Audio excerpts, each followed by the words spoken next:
Hello friends, अभिनव views के आज के प्रसंग में आपका स्वागत है। और विशेष यह है कि ऑनलाइन स्टडी को मुख्य फोकस पे रखते हुए बीएड के छात्रों के लिए ऑनलाइन लर्निंग सपोर्ट की ये नई सीरीज प्रस्तुत की जा रही है। तो अभिनव व्यूज का हमेशा से ये प्रयास रहा है कि क्वालिटी कंटेंट के साथ व्यवहारिक यूटिलिटी के टॉपिक्स पर ऑनलाइन एजुकेशन सपोर्ट किया जाए। इस सीरीज में भी हम समय समय पे विभिन्न सब्जेक्ट एक्सपर्ट्स के द्वारा सब्जेक्ट कंसेप्ट की व्याख्या मुख्य प्रयास रहेगा कि ऑनलाइन सपोर्ट जारी रहे।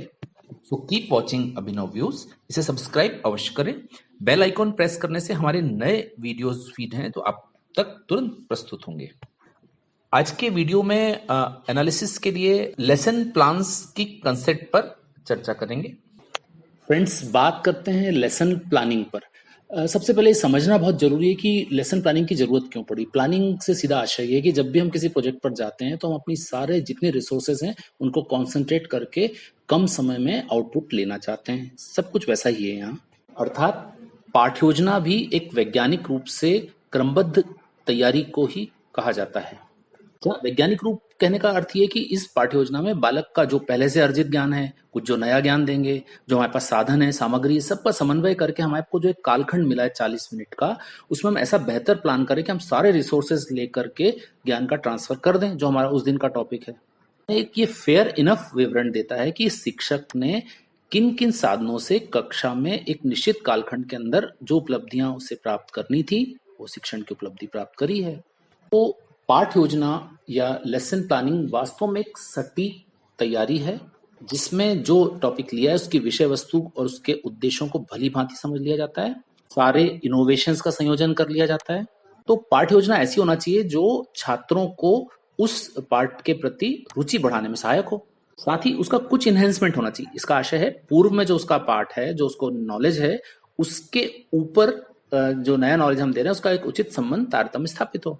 अच्छा, इसमें महत्वपूर्ण ये है कि जो अलग अलग विषय होते हैं, विभिन्न विषय, उनके पृथक पृथक प्रारूप बने जाते हैं। जो मैंने क्रमबद्ध बातें की, सीक्वेंसेस की, सभी के अलग अलग। जैसे केमिस्ट्री पढ़ाना है तो उसका सीक्वेंस थोड़ा सा डिफरेंट होगा, और यदि भाषा या साहित्य पढ़ाना है उसका सीक्वेंसेस थोड़े से अलग होंगे।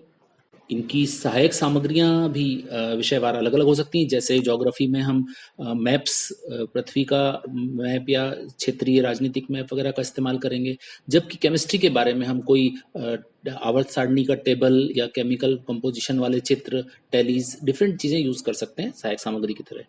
गणित विषय में गणितीय फार्मूले ले सकते हैं। उसी तरह हम हिस्ट्री में चार्ट, क्रोनोलॉजिकल जो सीक्वेंसेस रहते हैं वो रख सकते हैं। इस प्लानिंग का सबसे महत्वपूर्ण उपयोग यह है कि हम छात्रों की जो विभिन्नताएं रहती है, सबके अलग अलग लेवल रहते हैं, उनको हम प्रॉपर ट्रेस करके उसको पूरी क्लास को एक साथ इनहेंस करने में बड़ा सहयोगी होता है। आशय ये है कि बालकों का जो स्तर है और जो पूर्व का ज्ञान है वो बहुत काउंट करता है इसमें। उसके आगे इनहेंस होना चाहिए, तभी नॉलेज का सही ट्रांसफर हो पाएगा। थोड़ी सी सावधानियों की जरूरत है, जैसे कि जो पाठ से संबंधित पाठ्य विषय है उसके व्यवहारिक विषय का पूर्ण उसमें कंसंट्रेशन होना चाहिए। जो शिक्षण विधि है मनोवैज्ञानिक रूप से बिल्कुल अनुकूल होना चाहिए छात्र और शिक्षण के तारतम्य बनाने। जब हम पाठ योजना शब्द की बात करते हैं यानी यूनिट प्लानिंग, तो इसके कंपोनेंट्स जो होते हैं, जो सीक्वेंसेस हैं, उन पे मैं खासतौर पे बात करना चाहेंगे। जैसे इसमें ओवरव्यू या कंप्लीट अवलोकन होना चाहिए, ऑब्जेक्टिविटी बड़ी स्पष्ट होना चाहिए, उद्देश्यों का निर्धारण से आशय है, और जो स्थितियां, परिस्थितियां, लर्निंग सिचुएशंस हैं, इनिशिएटिंग एक्टिविटीज हैं, इनिशिएशन छात्रों की तरफ से भी और शिक्षक की तरफ से भी।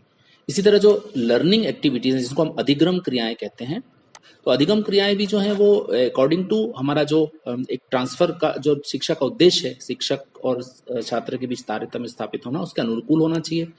और वास्तव में जो अंतिम क्रियाएं हैं, जो कल्मिनेटिंग एक्टिविटीज कहलाती हैं, वो ऐसी होना चाहिए कि हमारे मूल्यांकन में उनका स्पष्ट प्रभाव नजर आए। यानी एक आशय यह है कि उस कालखंड के दौरान जो भी विषय वस्तु पाठ की पढ़ाई गई है उसका रिटेंशन स्पष्ट रूप से दिखना चाहिए छात्रों में। इसको संभव बनाने के लिए जैसे प्रारंभिक क्रियाएं होती हैं, तो विद्यार्थी जो होते हैं उनकी क्रियाओं को इनिशिएट करने के लिए ऐसे प्रश्नों को, लघु प्रश्नों को जोड़ना चाहिए जिससे उनकी जिज्ञासा और रुचि बढ़े, जो उसमें सम्मिलित हो सकें और वो प्रेरित हो सकें उस पाठ्य योजना के अनुसार चलने पे। कई तरीके हो सकते हैं। प्रश्न कर के माध्यम से कोई समस्या क्रिएट करके कि इसका क्या सोल्यूशन होगा, या कोई ऐसे प्रेरक प्रयोग करके, कुछ ऐसे प्रेरक विचार रख करके। जैसे साहित्य में कहानी या कविता भी अच्छा माध्यम हो सकती हैं। ऐसे इंटरेक्शन के बाद कुछ बोधगम्य प्रश्न पूछकर यूनिट के उपरांत जिसको कि फिर जब दोनों यूनिट हो जाए उसके बाद पुनरावृत्ति प्रश्न पूछ करके देखा जाता है कि ठहराव कितना है इसका ज्ञान का। फिर कुछ एक्टिविटीज बोर्ड पर कराई जाए ताकि उसमें उसका इन्वॉल्वमेंट हो, और फाइनली फिर होमवर्क या गृह कार्य दिया जाता है। तो इन शॉर्ट यदि नटशेल में हम कहें तो पाठ्य योजना पाठ की ऐसी तैयारी है जिसमें शिक्षक पहले से डिसाइड कर लेता है कि उसे कक्षा में जो विषय वस्तु है उसको किस क्रम से, किस विधि से और किन सहायक सामग्रियों के साथ कितने समय में कंसंट्रेशन के साथ प्रस्तुत करना है। तो जैसा कि मैंने बताया कि सभी विषयों के लिए अलग अलग प्रारूप से हम इस सीक्वेंसेस बना सकते हैं। तो चलिए हम देखते हैं कि लेसन प्लानिंग के सीक्वेंसेस सामान्य तौर पे कैसे होते हैं। स्क्रीन पे जो प्रारूप का पहला बिंदु होगा वो पाठ्य योजना का क्रमांक होगा, जो एक सरल क्रमांक हम उसे देंगे कौन सी पाठ्य योजना है। उसके साथ उसके पूरे विवरण होंगे जहाँ पे वो इसका उल्लेख स्पष्ट होना चाहिए, जैसे विद्यालय का नाम, आज की दिनांक, जिस दिन पाठ्य योजना है, कक्षा, वर्ग, विषय कौन सा है, विषय मतलब जैसे केमिस्ट्री, फिजिक्स या ब्रॉड सेंस में। उसका कालखंड कौन सा है, कालखंड का समय कितना है, ये बहुत महत्वपूर्ण है, जितने समय में हमें संयोजन करना है। और सबसे महत्वपूर्ण है पाठ का प्रकरण, यानी आज का पाठ या विषय वस्तु क्या है। ये बहुत स्पष्ट होना चाहिए शिक्षक को भी और छात्रों को भी। आशा ये है कि पाठ प्रकरण पर ही फोकस करके सारी सहायक क्रियाएं या एक्टिविटीज होंगी। इसके बाद जो लेसन प्लान का प्रारूप है उसमें हम अंकित करेंगे सामान्य उद्देश्य। सामान्य उद्देश्य का अभिप्राय है जो हमारी विषय वस्तु आज रखी गई है उसके प्रति रुचि उत्पन्न करना। जैसे यदि हिंदी विषय रखा गया तो हिंदी के प्रति रुचि उत्पन्न करना, रसायन शास्त्र है तो रसायन शास्त्र के बारे में एक समझ पैदा करना। दूसरा सामान्य उद्देश्य हो सकता है छात्रों के ज्ञान में सामान्य वृद्धि करना। फिर उनका जो शब्द भंडार है, टेक्निकल टर्म्स जो आते हैं बीच में, वोकैबुलरीज हैं, उसको बढ़ाना ताकि वो समझ पाए कि कौन से शब्द विशेष किस युक्तिपूर्ण ढंग से यूज किए गए हैं। जैसे अंग्रेजी भाषा का यदि लेसन प्लान है तो उसमें ग्रामर के प्रति कितनी रुचि है, पोएट्री के प्रति कितनी रुचि है। स्पेसिफिक एम हेड, इसके बाद हम विशिष्ट उद्देश्य जो लेते हैं उसमें जो विषय वस्तु हमने ली है उसका स्पष्ट उल्लेख होना चाहिए। जैसे हम भूगोल में यदि गंगा नदी के बारे में बता रहे हैं तो स्पेसिफिक एम में बहुत स्पष्ट स्टेटमेंट इन टाइटल होना चाहिए कि गंगा नदी भारत की लाइफलाइन है। इसका स्पष्ट आशय ये है कि पूरे जो क्लास है उसका इस पर ध्यान आकृष्ट करना आज के स्पेसिफिक एम पर। फिर प्रारूप में अगला पॉइंट जो आता है वो है मटेरियल एड का। मटेरियल एड मतलब सहायक सामग्री, जैसा कि मैंने बताया था अभी, विभिन्न जो मैप्स होते हैं, ग्लोब हो सकते हैं, चार्ट्स हो सकते हैं, या कुछ हम एजुकेशन एड के लिए चीज़ें बनाते हैं, मॉडल्स, वो इसमें रखे जा सकते हैं ताकि नॉलेज का ट्रांसफर सहज और सुगम हो। अब जो लेसन प्लान का प्रारूप है उसमें अगला बिंदु हम लेते हैं प्रीवियस नॉलेज। पूर्व ज्ञान से आशय जो पाठ्य विषय हमने आज लिया है उसके बारे में छात्रों का वर्तमान लेवल कितना है ताकि उससे ऊपर हम उसको इनहेंस करें। कैसे पता लगाएंगे, इसके लिए हमें कुछ इंट्रोडक्टरी क्वेश्चन रखने पड़ते हैं जिससे 4-5 क्वेश्चनों का क्रम हम कठिनाई का स्तर बढ़ाते जाते हैं ताकि उनका पार्टिसिपेशन भी हो और उनका स्तर क्लास का पता लग जाता है छात्रों का। जैसे यदि अंग्रेजी विषय का लेसन प्लान है तो अंग्रेजी विषय की सामान्य समझ छात्रों को है या नहीं, उन बेसिक क्वेश्चन से देख लेते हैं उसका स्तर क्या है। इस तरह जो इंट्रोडक्शन क्वेश्चंस होते हैं उसके संभावित उत्तर भी हम लेसन प्लान में लगभग लिख लेते हैं ताकि संशय की स्थिति ना हो। यानी शिक्षक को भी इसका सटीक और सही निराकरण पहले से पूर्व ज्ञात होना चाहिए। प्रारूप की अगली जो बिंदु हम लेते हैं वो है ऑब्जेक्टिव स्टेटमेंट। उद्देश्य कथन का आशय यह होता है कि हम अपने टॉपिक को एक स्टेटमेंट के रूप में लिखते हैं। जैसे यदि हमें जैसा कि मैंने बताया था भूगोल विषय में हमें लिखना है तो गंगा भारत की लाइफ लाइन, इस तरह से, या गंगा भारत की हृदय रेखा, इस तरह से हमको उसका स्टेटमेंट, ऑब्जेक्टिव स्टेटमेंट स्पेसिफाई करते हैं। यह संस्कृत का लेसन प्लान है तो हमें स्पष्ट लिखना पड़ता है कि आज का अध्ययन विषय है कालिदास का नाट्य साहित्य। इसके बाद प्रारूप में हम स्थान देते हैं प्रस्तुतिकरण। प्रस्तुतिकरण का मतलब होता है यूनिट्स में ब्रेकअप करना। यूनिट्स में ब्रेकअप का आशय है 1 इकाई या 2 इकाई जो समुचित जिसमें हम कवर कर सकें उसमें रखना। पाठ्य योजना में इकाई शब्द का सर्वप्रथम मॉरिसन ने 1926 में परिभाषित किया था। उसके बाद ये इसका व्यापक विस्तार होता गया, अर्थ भी बदलता गया। तो इकाई योजना में हम पूरे विषय को दो, जो आज का टॉपिक है उसको दो विषय में भागित कर लेते हैं, ताकि हम एक एक चीज को ज्यादा कंसंट्रेशन से पार्ट को पढ़ा सकें। इसके बाद हम केवल एक यूनिट को फोकस में लेते हैं और ये तय करते हैं कि शिक्षण विधि क्या होगी। शिक्षण विधि कई तरह की हो सकती है, व्याख्यान विधि हो सकती है, पाठ्य पुस्तक मेथड हो सकती है, और भी तरीके हो सकते हैं। इसके बाद लेसन प्रारूप, जो लेसन प्लानिंग का प्रारूप है उसमें हम स्थान देते हैं शिक्षण प्राविधि को। शिक्षण मतलब एक जो प्रोसीजरल हम अपनाते हैं इसको कन्वे करने के लिए सीक्वेंसेस को, तो उसमें जैसे कि एक प्राविधि प्रश्नोत्तरी होती है कि हम कुछ क्वेश्चंस करते हैं, बेसिक क्वेश्चन, और उसके आंसर देते हैं और उसके बाद उसकी व्याख्या कंटिन्यू करते हैं। इससे हम उसकी बोधगम्यता का स्तर बढ़ता है। ऐसा हम वैज्ञानिक रूप से करने का प्रयास करते हैं। प्रेजेंटेशन की इसमें डेवलपमेंट की डिफरेंट स्टेजेस होती हैं जिनको लर्निंग सिचुएशन के अनुसार किया जाता है। जैसे कि पहले मॉडल रीडिंग कराई गई, यदि साहित्य का विषय है तो, भाषा है जैसे, तो पहले मॉडल रीडिंग कराई गई। मॉडल रीडिंग का आशय ये है कि पहले टीचर खुद बोल के एक स्पेसिमेन पढ़ के रीड करता है ताकि उसकी लय वगैरह समझ में आए। उसके बाद इनिशिएटिव रीडिंग कराई जाती है, अनुकरण वाचन कराया जाता है। किनके माध्यम से? छात्रों की तरफ से सिलेक्ट करके। ये मैं भाषा के लर्निंग प्रोसीजर की बात कर रहा हूँ। उसके बाद उसमें जो करेक्शंस या वोकेबलरी होती है, मिस्टेक्स होते हैं, उन पर होता है डिस्कशन किया जाता है। अब वो जो हमें शॉर्ट आउट हुए हैं उनका फिर एक्सपोजिशन या डिफिकल्ट वर्ड्स का या व्याख्या शुरू करते हैं। फिर एक मौका दिया जाता है साइलेंट रीडिंग का। साइलेंट रीडिंग मतलब स्टूडेंट्स से ये अपेक्षा की जाती है कि वो उस पैसेज को, कंप्रहेंशन को साइलेंटली रीड करें और उसको अपने स्मरण में डालने की कोशिश करें।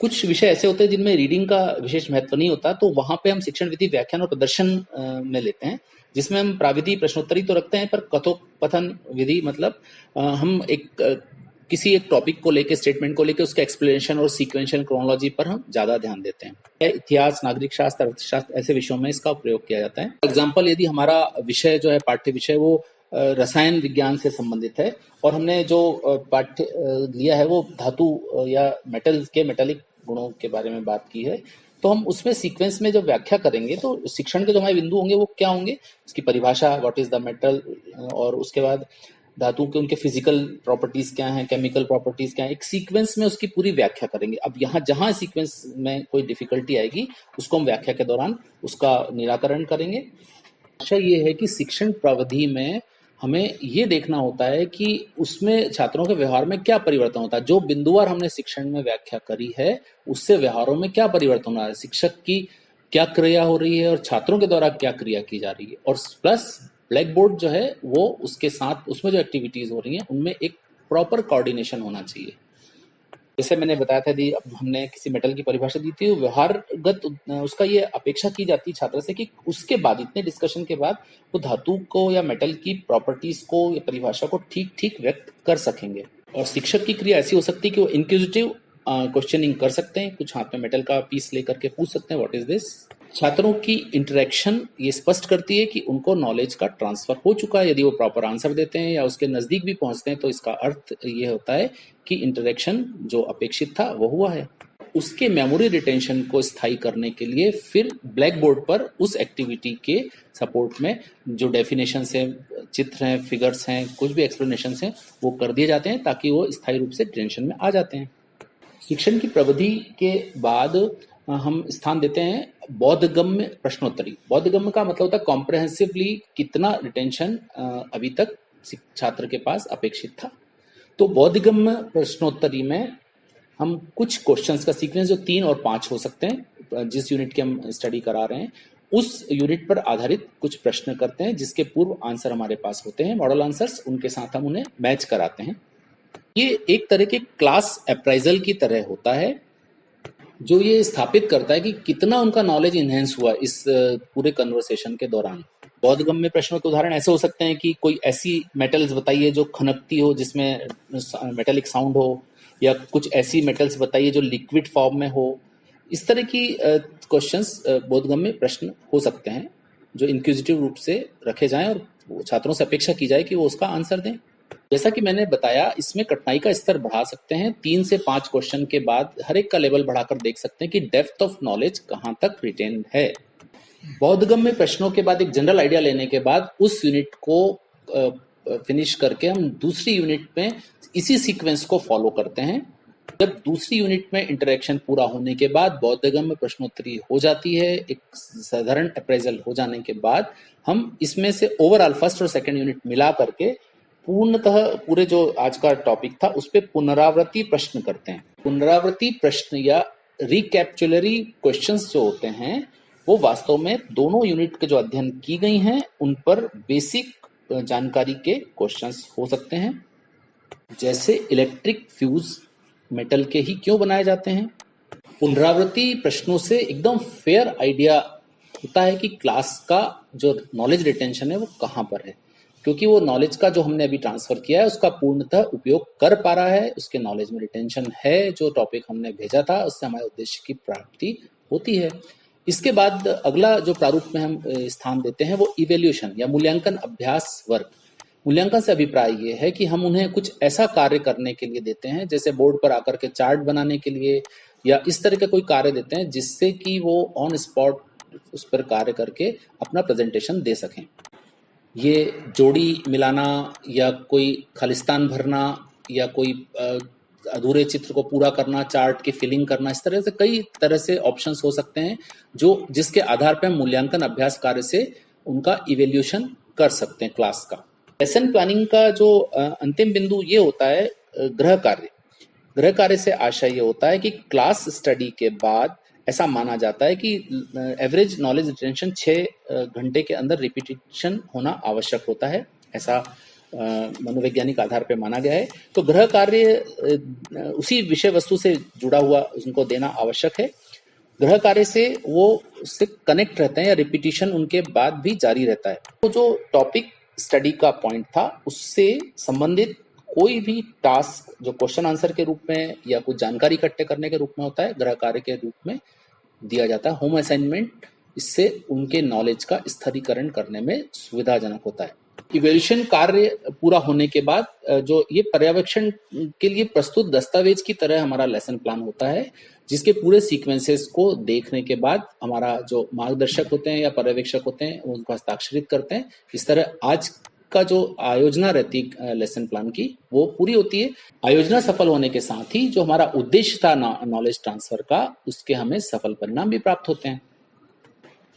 चलिए हम आज इस जो हमने लेसन प्लान का एक सीक्वेंस देखा था, जो एक प्रारूप देखा था, उसकी आवश्यकता और महत्व पर चर्चा करते हैं। इसमें सबसे महत्वपूर्ण इसका यूटिलिटी ये है कि ये क्रम और इसका जो आकार रूप रहता है उसको एकदम निश्चित कर देता है, पाठ्य योजना की जो विषय वस्तु रहती है उसका। और ये क्रमागत पाठ्य वस्तु को प्रस्तुत किए जाने के कारण एक स्ट्रेटिफिकेशन ऑफ नॉलेज बहुत अच्छा होता है, स्थिरीकरण जो नॉलेज का कहते हैं छात्रों के दिमाग पर। ये लर्निंग का जो हमारा बनाना है पाठ्य योजना अच्छे से व्यवस्थित ढंग से बनाई जाए तो जितनी भी शिक्षण की विशेषताएं उस सबका समावेश हम एक निश्चित कालखंड के समय के दौरान कर सकते हैं, जो बेहतर शिक्षण कहलाएगा। इस तरह ये शिक्षकों को एक बहुत अच्छी शिक्षक विधि का जो प्रयोग करने का पूरा अवसर देते हैं कि हम बहुत अच्छा मॉडल बना सकते हैं। हमारी कोई ऐसी इनोवेटिव सोच हो जो हम ट्रांसफर करना चाहते हो, जो स्पार्क करे बच्चों में उनके सोचने के ढंग में, तो ये हमारे लिए एक अच्छा मौका रहता है लेसन प्लान में उसका यदि समावेश करें तो।